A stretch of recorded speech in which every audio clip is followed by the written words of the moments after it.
कोणत्या पण तर्रीदार भाजीला मागे सारेल अशी ही भाजी अगदी आमच्या ग्रामीण भागातल्या गावरान पद्धतीने एक कांदा आणि थोडंसं खोबरं गॅसवरती भाजून घेतलं, त्याचे छान तुकडे करून मिक्सरच्या भांड्यात घातले, आलं लसूण आणि एक अर्ध टोमॅटो घातलं आणि छान ते प्युरी करून घेतलं.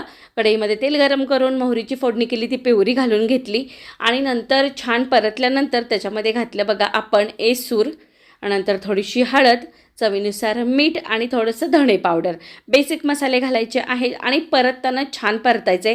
तेल छान सुटलं पाहिजे तोपर्यंत पाणी गरम करायला ठेवलं होतं आणि ते छान मसाले परतले की त्यामध्ये उकळतं पाणी घातलं, त्यामुळे की नाही तरी खूप छान येते. 5 मिनटं उकळून घेतलं आणि लागल एवढी तो रस्सा बाजूला काढला, त्यामध्ये घातली मुठभर शेव, जी शेवभाजीची असते, आणि नंतर त्याला एक उकळी काढली आणि हिरवीगार कोथिंबीर घातली. एकदम झटपट अशी शेवभाजी तयार झाली.